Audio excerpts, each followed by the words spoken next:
What's going on YouTube? Trucks and Water here for a video review of my 1996 Chevy K1500 Silverado Z71 package extended cab. Let's get this started. Engine wise, we're talking about a 5.7 liter 350 small block Chevrolet, making about 255 horsepower, 250-ish, and about 335 foot-pounds of torque. That's met up with a 4L60E 4-speed automatic transmission with an overdrive, and since it is a Z71 package, it is a 4x4 electronic differential with electronic push button four-wheel drive. Mods that have already been done to the truck, performance wise, nothing has been done to the truck. It's all original, all stock. It's got 187,000 miles on it. I bought it with 159,000 miles on it, but what I've done to it is I put Duramax tow mirrors with turn signals on them. I've got 25,000 lumens of light roughly in the front of this truck. It's got all new headlights and turn signals with LED bulbs in both headlights for low beam and high beam, and it's got a rough country 20-inch LED light bar that puts out about 8,000 lumens, so I'm pretty much can light up the world when I'm driving down the road. We will now shoot to a video of the lights, and I will explain what each light does.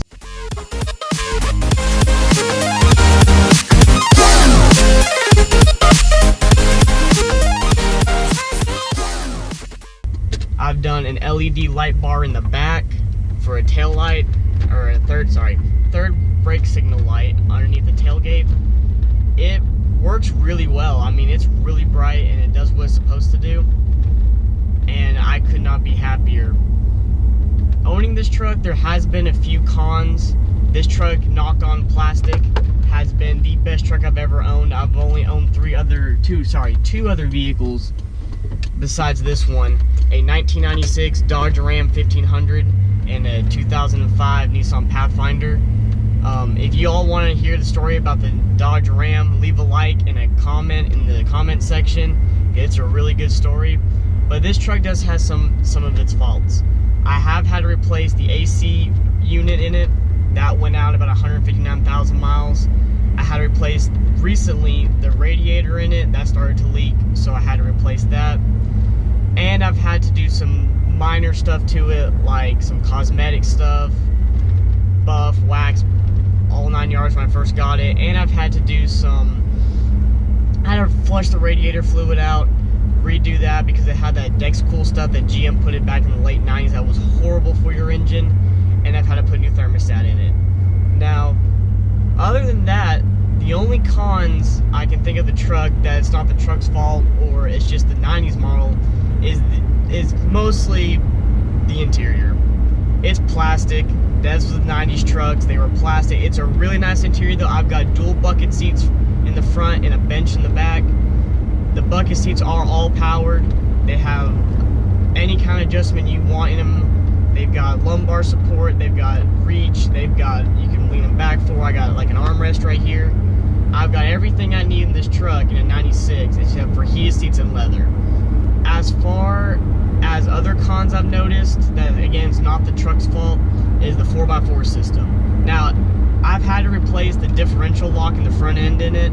That went out, which is very common for these trucks. If you own one of these trucks or have owned one with four-wheel drive with electronics, diff lock in it, you know they go out. And this went out with about 170,000 miles on it. It's slow. You have to put it in if you're going to 4 high, you have to put it in a low gear, or you have to put it in neutral so it'll engage.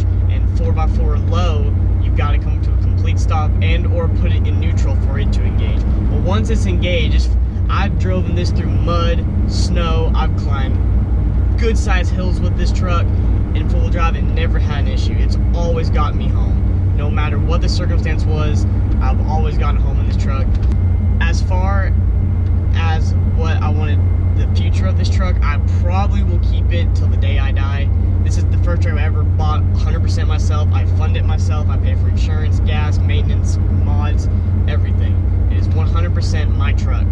So I probably will keep that, and once I get out of college and or get another daily driver, then this truck will be modded. It will start getting more mods done to it, more crazy stuff than it is now. Right now it's more practical use for what I want to do with the truck, for highway mileage, for cruising up and down the road, to going to school and back. It is my daily, so I have to keep it sensible. Now, fuel economy wise, I was very impressed in this truck. Around town, I'm getting about 14-15 mpg. Some highway driving, like maybe 30 minutes to an hour down the road, I'm getting about 16-17. And just recently, back in May and March, I took a trip near Nashville and I took a trip down to Chattanooga, and I was averaging about 19 mpg out of a stock 350 small block Chevrolet. That is crazy. Every one of my friends that have ever owned a truck like this, or have ever like rode in one or anything, all of them say they get horrible mileage. I mean, just like 10, 13 at the most. I don't know if it's because I'm just a lucky guy and got a really good truck and the guy took care of it, or I've got some special thing in it, but I've gotten extremely lucky with the fuel economy. Now, kind of a little backstory on the truck. My dad's buddy, who I bought it off of, he owned it from 2004. He owned it since it had 100,000 miles on it. It's always been baby, garage kept. He was as anal as I am about maintenance and about upkeep. The guy who had it before him bought it brand new out of the factory, had it custom built in the factory, never used it as a truck. The only thing that's ever been heavy in the bed is mulch. This truck has never towed, never been beaten on, never been, I call it teenaged out, which is like sunk up to like the wheel wells and mud holes and everything else. It's always been a road queen. I have taken on some dirt roads and stuff, and I've gone through like a small mud hole in it, but it has never been babied. This truck has always been taken care of, and you can tell. I mean, yes, it's a 20-year-old truck. It's got some rattles. It's got the plastic kind of rattles a little bit, especially when it's cold out, when it warms up. But for the most part, this truck is a lot cleaner, I've found, than a lot of the other K1500 square bodies, the late 4th gens, than I've seen. When I bought it, I was really skeptical. I've always been a Dodge guy, and my first truck was. My dad was a Mopar guy. I've always loved Dodge trucks. I wasn't kind of a fan of Chevys, but I really wanted a Dodge at the time. But when this thing fell in my lap, I had to take it up. I got such a great deal on it, and I just took it and just went with it. I could not be happier. This truck has gotten me through everything, and I could not be happier. Well, that's gonna do it for the video review today. If you like it, please leave a like and a comment in the box, and a comment saying what you liked about the truck, what you don't like about these trucks, or what kind of videos you want in the future. And all of you on YouTube that are watching this video, have a great day, and remember, never give up on your dreams.